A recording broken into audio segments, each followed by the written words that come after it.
नमस्कार फ्रेंड्स, मी आज तुम्हाला एक नवीन अशी रेसिपी दाखवणार आहे। ही रेसिपी आहे ही मी कंदमुळांपासून बनवलेली आहे।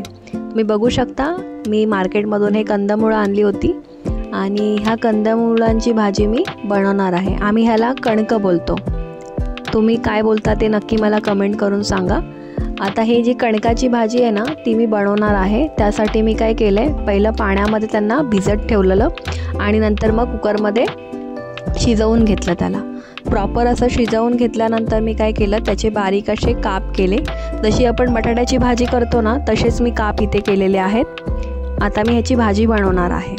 तर मी सगळ्यात आधी कढईमध्ये तेल टाकले, ते की राईचं तेल आहे, आपलं नॉर्मल तेल नाही आहे, राईचं तेल मी टाकलंय। त्यामध्ये आता जिरं टाकलंय,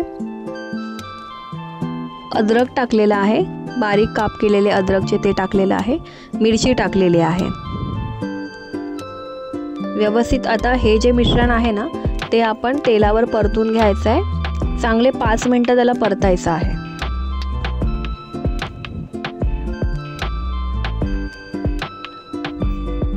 तुम्ही बघू शकता मी कसं व्यवस्थित असं परतते।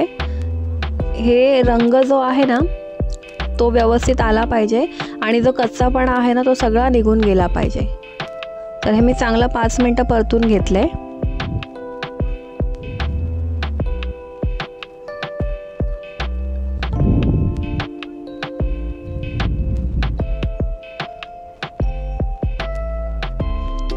व्यवस्थित असं परतून घ्यायचं आहे। आता मी ह्या स्टेजला ना हिंग टाकलंय। हिंग तुम्ही चवीप्रमाणे टाकू शकता आणि परत मी परतून घेतलंय। आता हळद टाकली आहे, धणेपूड,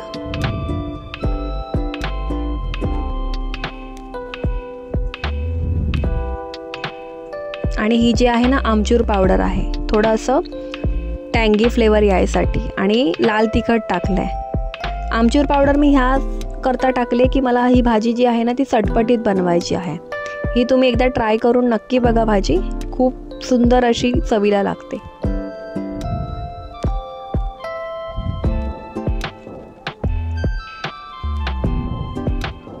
आता चांगलं तेल सुटायला लागलेलं आहे, तुम्ही बघू शकता।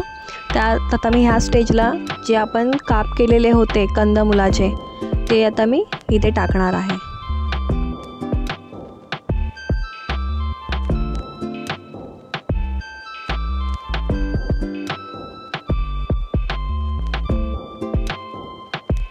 आता मी या भाजीमध्ये मीठ टाकलेलं आहे।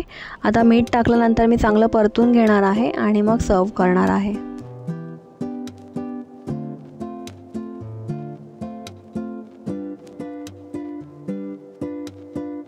आणि ही भाजी खाल्ल्यानंतर मला नक्की कमेंट करा कशी झाली करून।